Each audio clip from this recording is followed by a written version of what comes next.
Hello to you all. Happy Friday. Welcome in. Some mindfulness for the weekend, some food for thought. I have a question for you. What are you willing to do? What are you willing to pay to be able to let go of the baggage? If it's emotional baggage, if it's spiritual baggage, if it's a problem, to be able to truly let it go. You know this feeling of free floating thoughts, and they're like pick, pick, pick, pick, pick, pick in your head over and over and over again. And you can rest and you can't do anything, and you feel like there's a bone in your throat and you don't know what to do. And it's an ongoing thought that there's no solution to charge it, to discharge it, let's say this way. We are charging it by overly thinking about it, but we don't know what to do to resolve it. What are you willing to pay? What are you willing to do? In my humble experience of qualifying myself in so many hats, just because of I have a humble experience of looking for a solution and looking for underlining reasoning behind what I think I understand, I did a hypnosis training with Marisa Pierce. And in that time, I had some challenge with one of my children, and I was looking to solve it. And it's kind of like sitting there, right?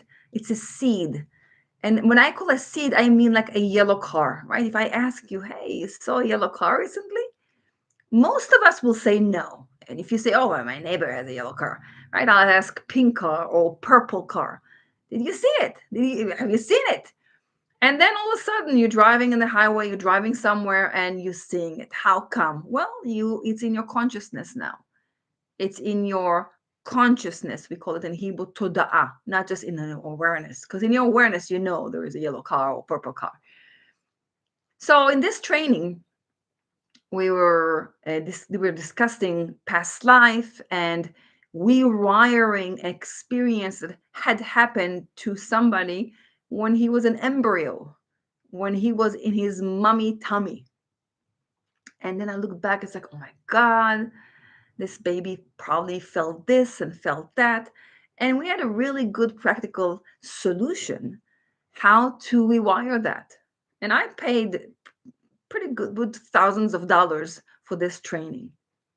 So I use one of my kids as a puppet, and I exercise and I apply that skills on that child. Since that day, that problem was gone. I could not believe it myself. And if you ask me today, and I have so many other training that help me resolve different kind of consciousness, I would pay it twice and even three times as much because that was hitting home. That was emotional. That bothered me as a mom in my own identity. So I'm asking you, I'm challenging you. What are you willing to pay to solve the problem? I'm not asking for a band aid or just making you feel good for the moment.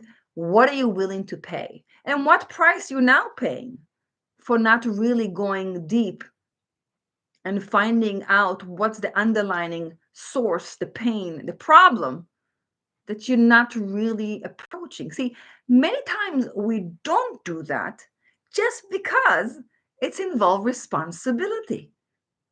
Healing is empowerment, but moreover, healing is responsibility, yours.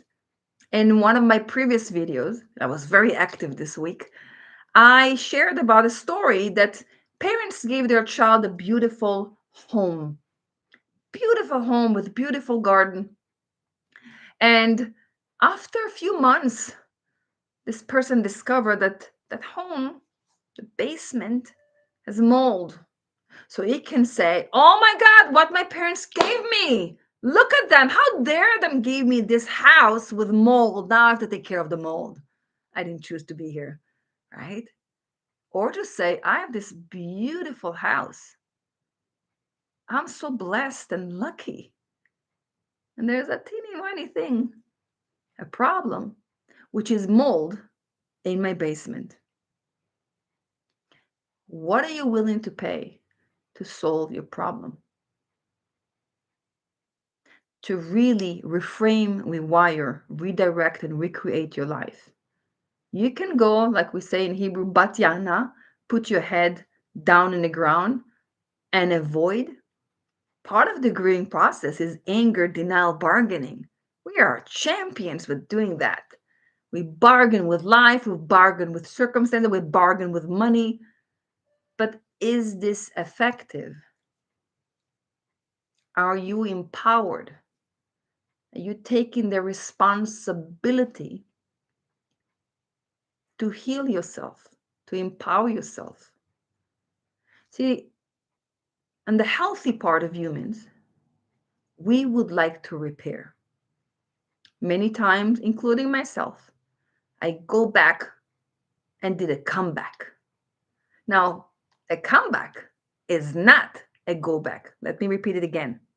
I, myself, did a go back and I end up doing a comeback. And doing a comeback is not to go back. When I do a comeback in hypnosis, the goal, the purpose of the hypnosis or psychotherapy or mindfulness or visualization is to go back to rewire, reframe, redirect, recreate, reclaim, and not come back to the same reality. See, when we avoiding the solution, the commitment, the responsibility to heal, to solve, reframe, reclaim our power, we go back, come back. And again, just a few seconds I said there is a healthy part of all of us when we healthy that we're looking to repair. So when you ask yourself, what the hell am I doing? Why I'm doing this to myself? I go back, I come back, I come back, I go back. We call it yo-yo. We call it many things. Because in your healthy part, not the traumatic part, or maybe it's a combination of both, you're looking to repair. That's a beautiful quality, to repair. How wonderful. But if I connect the grief process to it, if I don't have the tools, the skills, the consciousness, and the rewire and reframing of the situation, I go into anger, denial, bargaining, depression. What's the point? And guess what? I'm going back again to the come back, go back, come back, go back. So I'm inviting you to two things. Ask yourself what load you carry that is not longer serving you anymore. Where are you closing your eyes and you bargain with life, hoping it will solve itself, avoiding the problem or even repressing it? Where are you lacking of responsibility to take care of the mold? Your life completely can be rewired when you claim them, when you choose to be the landlord, when you choose to be the owner, the employer. It might be that this story involves taking the bullet and moving on. And it might be that you're asking yourself, but I just want to repair. I really want to repair. And I'll say, wonderful. With whom? Maybe the only option for you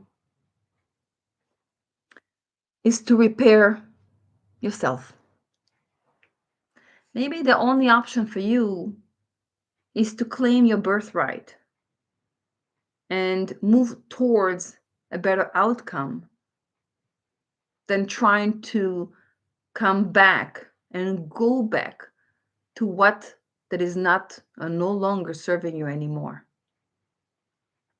This is serious. Your life is serious. You matter. And I'm not here to pump your ego. You matter. I love you so much and I care for you. I'm here to present the options for you. What are you willing to do to rewire, reclaim your birthright? This whole week was all about that. Maybe you need to take a bullet.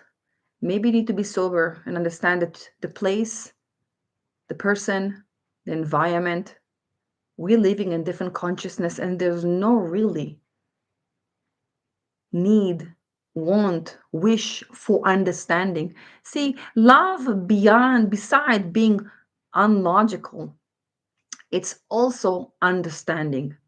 We can be in the same household, we can be from the same tree of family, we can be friends for 25 years or whatever.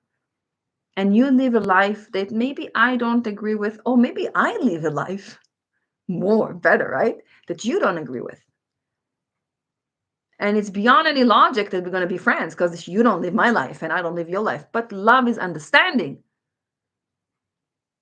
And if I'm coming with open mind and open heart and listening not only with my ears, but also with my heart, we can come into understanding that we can agree to disagree and we can grow from that. People go to self development to change themselves, but nothing to do with their relationships. The quality of your life is your quality of your relationships. And I hope you know that today. The relationship with yourself and relationship with others. So I hope it makes sense to you. If you're looking to really reframe, reclaim, rewire your consciousness, you know where to get me. And until then, have a lovely Friday weekend, and I will say Shabbat Shalom. All the best, and I will see you soon. Bye bye.